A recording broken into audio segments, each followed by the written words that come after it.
to run down. I'm Nicholas Mars-Suter. With me today is Operator Starsky and Commander Lance McMillan. Gentlemen, how are you?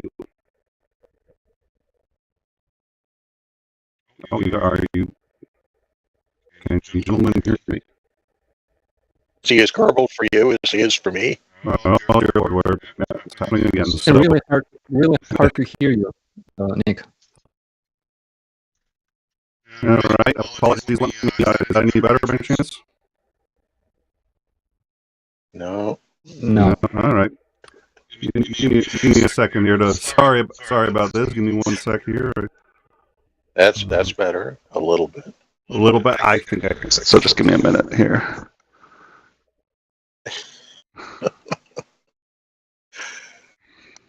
It's always something. All right. How's that?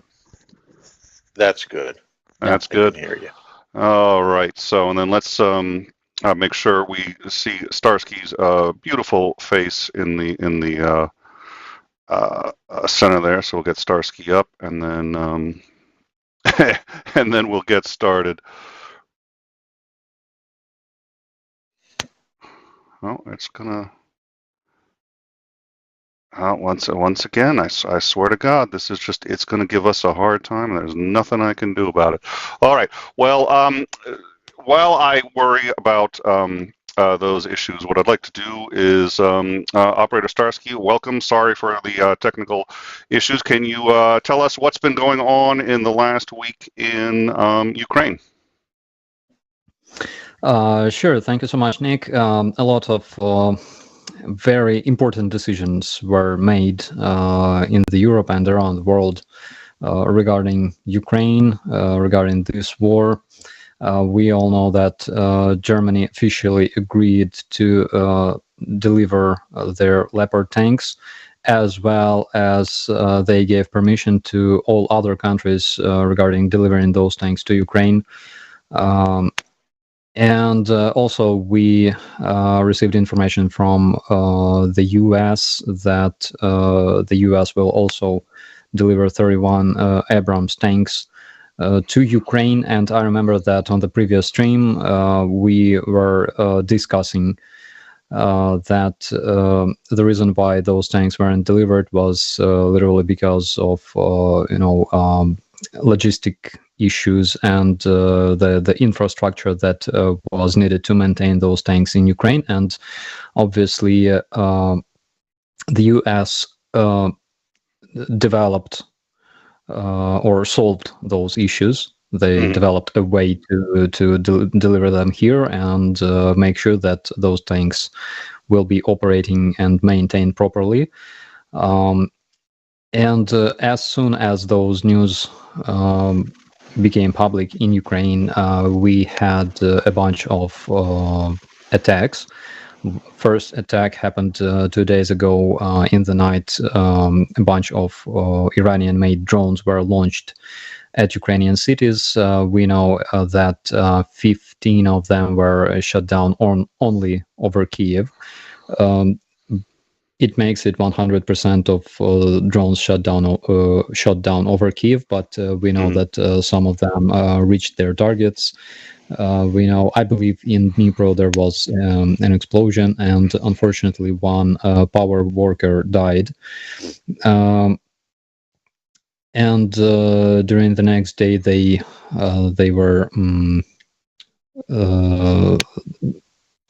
aviation took off. And we had 3 or 4 air alerts in Kyiv, but nothing happened. But the next morning, there was a massive missile attack conducted on Ukrainian cities. 20 missiles were intercepted over Kyiv again.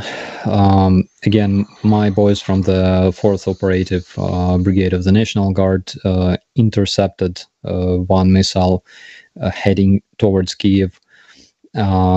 And in 4 regions, specifically in Odessa, in Kyiv region, in Dnipro, and just a second, I have it here.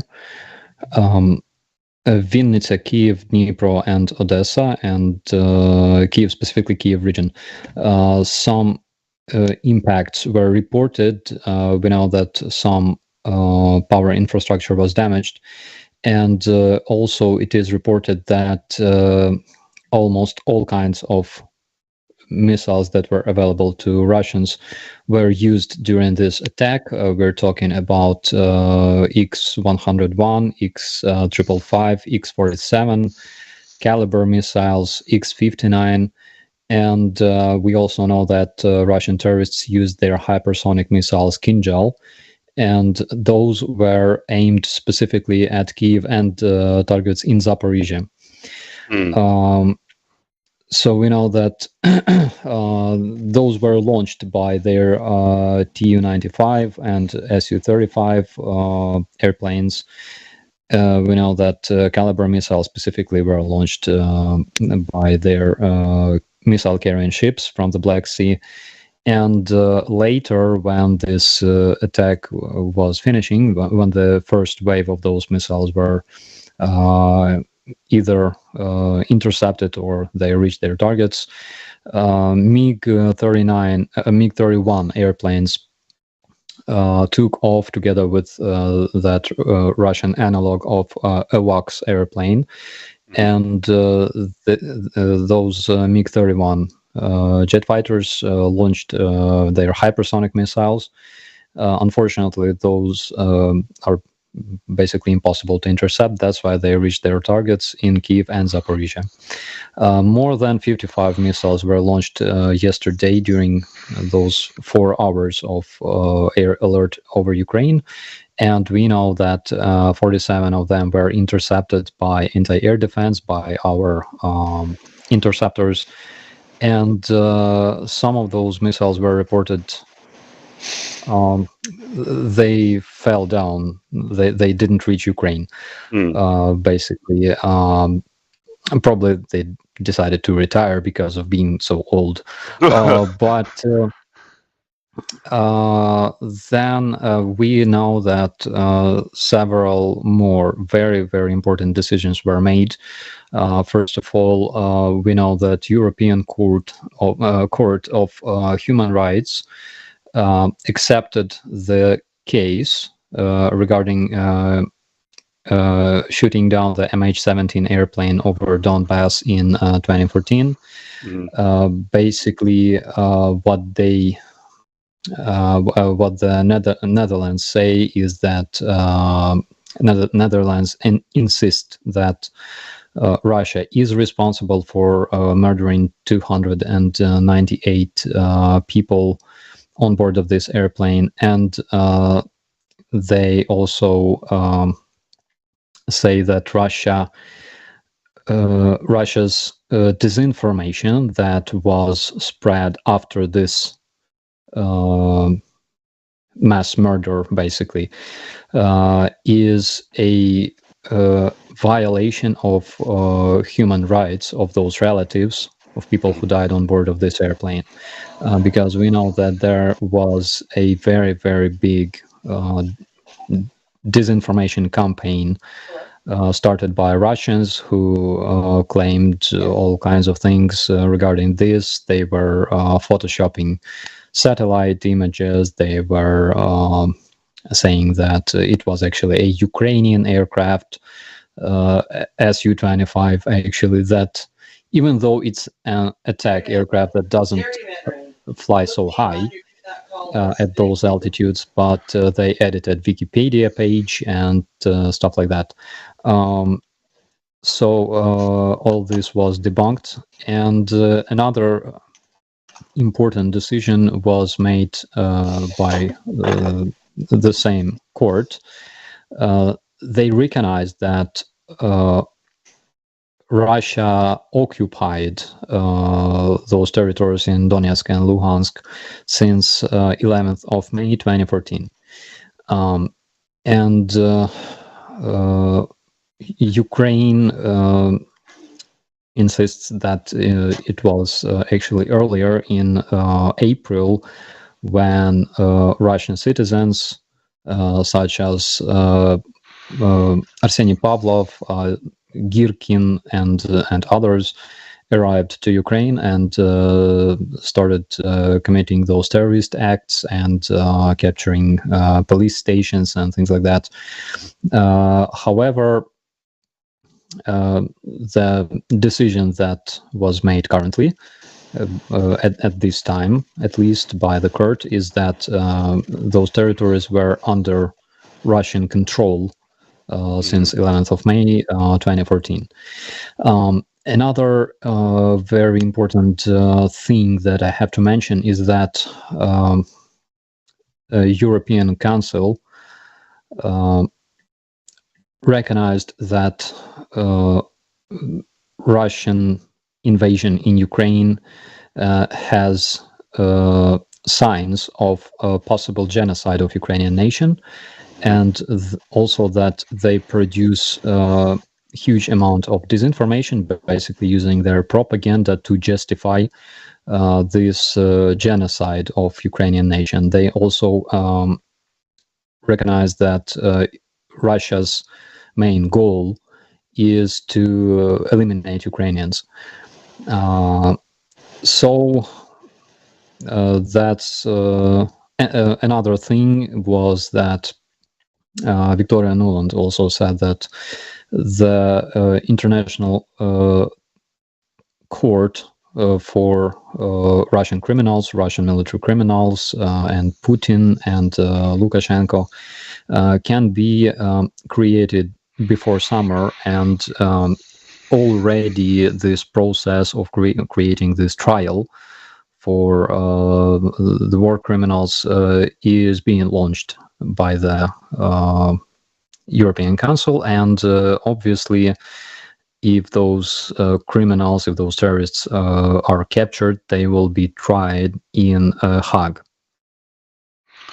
So, all right. So, because the Hague will not try anybody in absentia, basically they can issue like an arrest warrant. They can't extradite because Russia is not a member of the International Criminal Court. So they have to wait until they try to travel, or there's some way to snag them, and then try them for war crimes. Is that roughly accurate?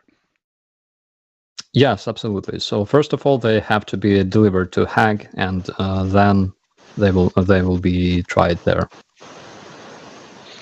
All right. So I have a couple of questions. Now, actually, I wanted to say it wasn't Odessa.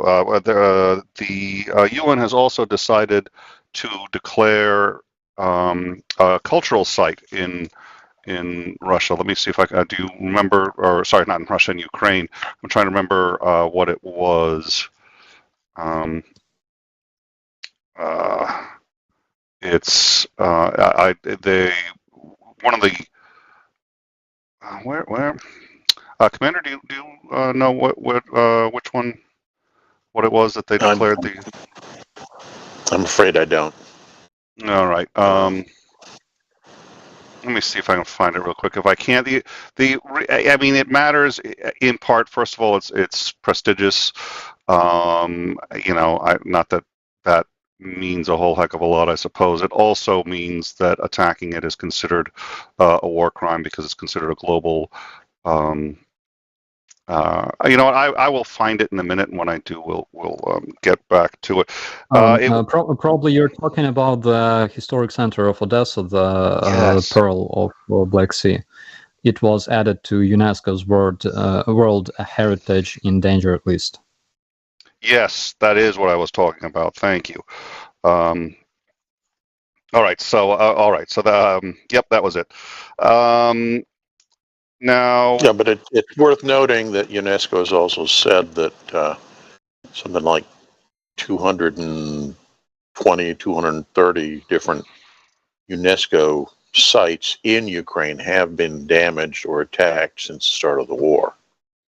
I don't anticipate, unfortunately, that it's going to act as a deterrent of any kind. Like I said, it's a little prestige. It elevates the awareness, but you know, it's like if you're not aware of what's going on in Ukraine already. But I thought it was worth mentioning. It's not a not a game changer as we've been discussing, but it's Yeah. yeah.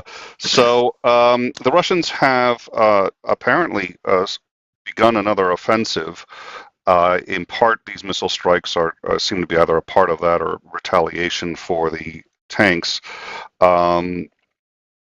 We've also heard that there have been explosions around the 𝐓𝐢𝐜𝐻𝐸 nuclear power plant. What can you tell us about this new offensive and about 𝐓𝐢𝐜𝐻𝐸? So first of all, we know that they were using their hypersonic missiles to attack the area of Zaporizhia. I think that probably that's the case. As for their new offensive, it's in 𝐓𝐢𝐿𝐻. 𝐓𝐢𝐿𝐻 is a city south of Donetsk Oblast. Why it's important is because they tried to take this strategic location last year. They failed, and it was a huge, let's say, reputational loss for Russians, because they lost an elite marine unit. Not far from 𝐓𝐢𝐿𝐻, they stopped actually in the area of Pavlivka village, and it was made public in Russia. Actually, this information was made public that Russians lost elite marine units in that area. Why it's important for Ukrainians is that Ukrainian army can use this, and probably it's possible that it will be used as a strategic point for developing the upcoming counteroffense, and it's located at the elevation, which makes it a very convenient place to defend versus Russian troops. And we can use this Russian advance as an opportunity to inflict even more casualties to their elite troops that participate in this offensive operation, which I think we will do. Yeah. So there was a Ukrainian intelligence officer who has now been accused of spying, and this was obviously quite serious, and the concern is that the Ukrainian intelligence was reasonably close to the FSB before the war started, sharing intelligence with the FSB, and that perhaps there are still some loyalists, the FSB, of course, being the intelligence organization for Russia. So is this a concern? What are people doing about it, and what are Ukrainians thinking about this at this point? I can tell you that for our counter espionage service, it was quite a hard year. I'm talking about 2022, but they caught quite a few Russian spies. Of course, for, let's say, to some extent, Ukrainian security service was kind of close to Russian FSB, but we can say the same about our armed forces and the National Guard and everybody else, because yet in 2008 we had mutual military exercise with Russians and Belarusians, and according to our doctrine, NATO was our potential enemy. Mm-hmm. Now it's completely different, of course. So we managed to capture quite a few Russian spies, not only within the security service of Ukraine, but also in the National Guard of Ukraine, in the armed forces, in the border guards, and for instance, in the National Guard, I remember one of the latest cases was again some of the top officers in the headquarters was giving Russians the information, and I think it was before the invasion started, like a couple of years before that. But of course, Russians actively use their spies. We know about that. Spies. Well, I'd like to interject. I mean, at the same time all this is going on, the Germans have now uncovered yet another senior official in their Ministry of Defense who's been linked to the FSB and has been accused of espionage. They are literally everywhere. Yeah, it's true. And Russians are very generous towards their spies. They spend enormous money to buy loyalty of those people. As we know, not only spies, we're talking about their lobbyists on the West, for example. We know that Russian foreign ministry spent around $300 million for buying loyalty of Western opinion makers and different politicians and things like that.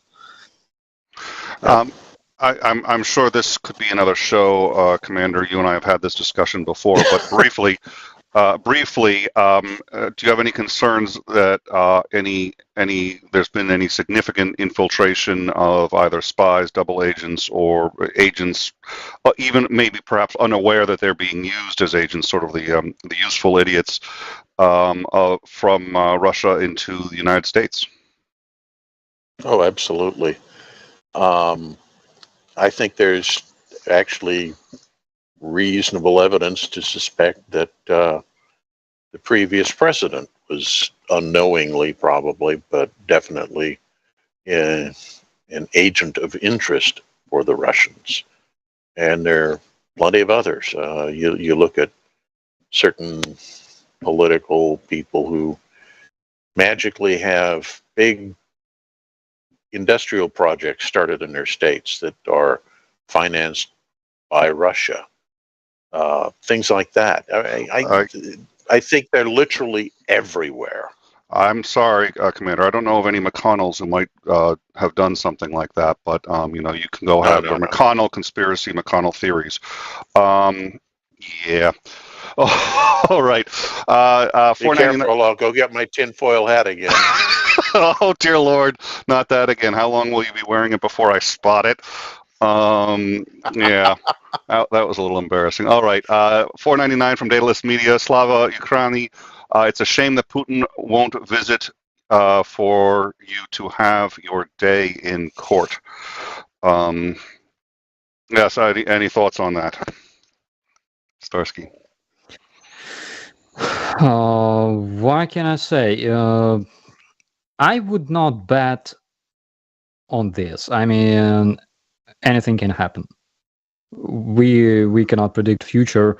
Something like knowing Russians, literally tomorrow there can be an uprising, and some activists might offer to the West that they can exchange Putin for removing sanctions. So anything can happen, and one way or another, I think that we will be witnesses to some crazy events in the future. We already are. That's a fair point, and/or he may end up being, as Macmillan likes to say, a dirt farmer or a mushroom farmer from actually 6 feet underneath the ground before. Speaking of sanctions, President Zelensky has asked for more sanctions. They've been sanctioned pretty hard already. What areas does Zelensky want to see sanctioned? I think he was talking about their nuclear sector. Again, it's crucial for Russians. And I think we were talking about more sanctions on the energy in general, energy sector, oil, gas, etc. Germany has had some concerns in the past about those kinds of sanctions. They've relied heavily on gas from Russia. We've had that discussion before, but in this case, it was Hungary who said that this was a hard no. They would veto any attempt by the EU to put any further sanctions on nuclear energy coming out of Russia. Any thoughts on why they might do that, or how that may influence things going forward? Germany? No, it was Hungary who sorry, it was Hungary who did it. But I only mentioned Germany because Germany has in the past been hesitant to sanction Russian energy, and in this case, though, it was not Germany, it was Hungary that has issued reservations. Now Germany has kind of turned around, and it's understandable why they've had objections. They've been extremely dependent on it, but they've been working very hard to overcome that dependence. But in this case, it was Hungary that said that they would veto that any legislation coming out of the EU to sanction nuclear energy from Russia. So I was wondering if you had any insight or thoughts about that. Not really, not at this point. We all know that Orban is a big friend of Putin, and they communicate a lot with Russians. So, of course, they will represent their interests in the European Union, because obviously Putin needs some kind of opinion makers and agents of influence in the European Union. My personal opinion as a person, is that Orban is used basically to ruin the unity within the European Union. That's just my opinion, but everything looks like that, All right. So having said all that, Commander, I would like to pass it off to you and see if you had any questions or anything you wanted to discuss with Starsky while we have him on.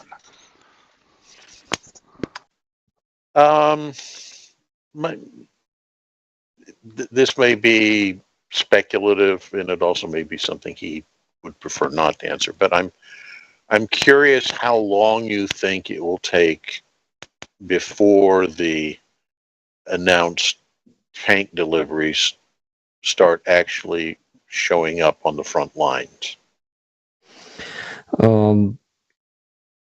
I think that we're talking about March, April. Okay. Which Yes. purely coincidentally might correspond to when, an offensive might kick off in the spring. Actually, no, because Russia might start their offensive already in the end of the February. So this help that is coming to Ukraine, we're talking about tanks. I'm afraid it will be kind of late because, again, it takes around 40 days to train personnel for operating Leopard tank, for example. And we don't have that time. In 40 days, it will be like February, like March. So this offensive probably will already start by then, and we also know that delivery of Abrams tanks will take quite a few months. I think one of the earliest dates that was called was August or something. Unfortunately, that will be too late. Russian offensive will already begin. We know that they are bringing around 100 soldiers more to the Ukrainian territory, to the occupied territory, and we know that there is already around 300 men concentrated on the occupied territories. So, roughly saying, they will bring 500,000 people here, and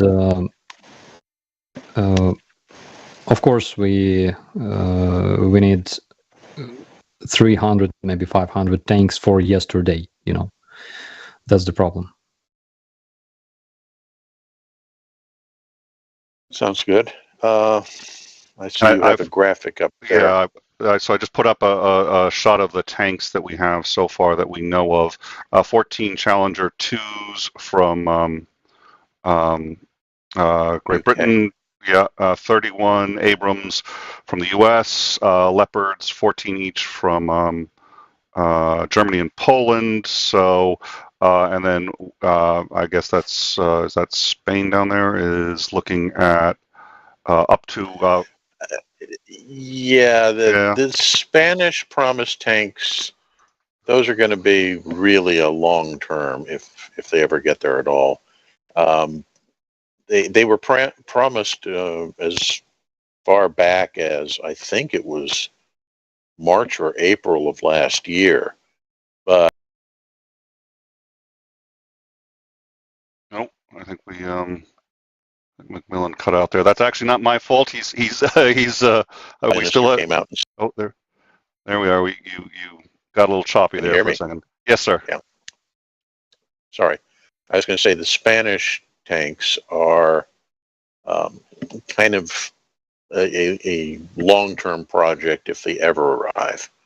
The Spanish promised those tanks back as far as like March or April of last year, and within a couple weeks, the Spanish defense minister came out and said that they were in a completely deplorable state and would not be transferred because they were simply unserviceable. So if they're ever going to show up in Ukrainian hands, they're going to have to first go back to the Rheinmetall factory and get a complete rework, and we're probably looking at a minimum of 6 months before that happens. All right, so definitely not so not as hopeful on those. It's a lot of tanks, but it looks like that's going to be a while. All right, apologies for interrupting. I wanted to show that graphic while we had a moment. No, it's a very good graphic, actually.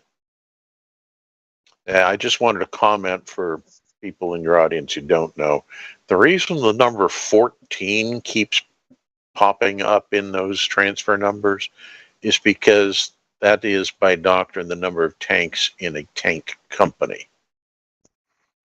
All right. Yeah, because you have 4 tank platoons and then a headquarters section of 2 other tanks. But that's according to the doctrine. According to the Russian media, it's very, very different. Oh, of course. But of course, they've also already destroyed something like 200 of the Leopards. Thousands. Thousands. Oh, that's very impressive. Yeah, but according to Russian media, and I literally I read it like yesterday, it's because European Nazi specifically cherished this number 14 because it's like 14 words and yada yada. Oh, so we're using numerology now. That's a sure sign of brilliance. Well, so the other one I heard, now is a great time to segue into it, was that Russia called the German tanks going to Ukraine a sign of a new war by Nazi Germany against Russia. Oh, dear Lord. Oh, my God. Oh. Yeah, exactly. How far down this rabbit hole can we descend? They're trying to relive the glory days. Not that World War II was that much of the glory days, but yeah.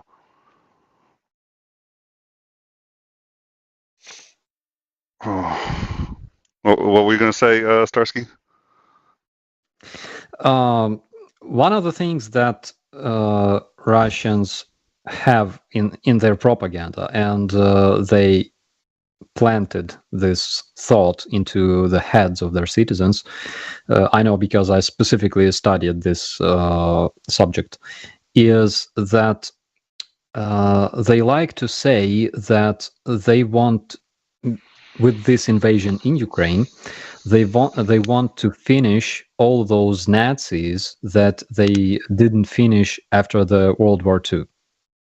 So basically, they distorted reality so much that their yesterday's allies, such as the UK, the US, France, and other countries, they're considered Nazi countries. Because nobody cares. They don't speak Russian, that's why they're Nazi, you know. And they have a lot of that. It's like it's a very solid thought in their minds that they have to finish all other Western countries because they're Nazi. They didn't finish them back in the World War II. Oh, well. Oh dear Lord. So, any other questions, Commander? No, not really. All right. So before we go, I did want to talk about the new channel that you are starting, about the newest operator in the Ukrainian Army, Operator 𝐓𝐢𝐬𝐿𝐴, who I think is, as we said earlier, more popular than you are. Could you tell us who he is and what's his channel going to look like? Yeah, absolutely. So basically, he's my dog. And he always receives more likes, more impressions than my content. That's why, yeah, probably eventually I will end up, renaming my channel to Operator 𝐓𝐢𝐬𝐿𝐴, and just but I will do that after the war, I promise. And then yeah, I will just quit, blogging and things like that. You've got footage on your YouTube channel of 𝐓𝐢𝐬𝐿𝐴 going out and sniffing for Russians. So I was like, oh yeah, he's I wouldn't want to be opposed to him. He'll find you hiding in the bushes, wherever the Russians are going to be hiding. All right. Well, thank you so much for joining us. I assume you're going to be with the 𝐒𝐤𝐿𝐴 tomorrow, which I plan on doing. And Commander, I assume you're going to also try to do, if you get the opportunity, the 𝐒𝐤𝐿𝐴 tomorrow at 3 p.m. Eastern. Is that right? I believe so. All right. Well, look forward to seeing you guys there. In the meantime, please like, subscribe, and share this content if you like it. But also subscribing and joining the channel really helps us out, helps us in the algorithm, and helps us provide content like this. Operator Starsky, it is always a genuine pleasure having you on. It's good to hear about what's going on in Ukraine from the horse's mouth. I think it's an important topic, so we appreciate you coming on every Friday to discuss this with us. Thank you very much, sir. Thank you so much, Nick. It's my pleasure. And Commander McMillan, you're on an awful lot. We enjoy every minute of it, and we appreciate you also coming in to help us with your expertise. Thank you as well, sir, for joining us. My pleasure. And look forward to seeing you all next week. In the meantime, please have a happy and safe weekend, and we look forward to seeing you guys tomorrow on the 𝐒𝐤𝐿𝐴. And thank you all, and have a good evening.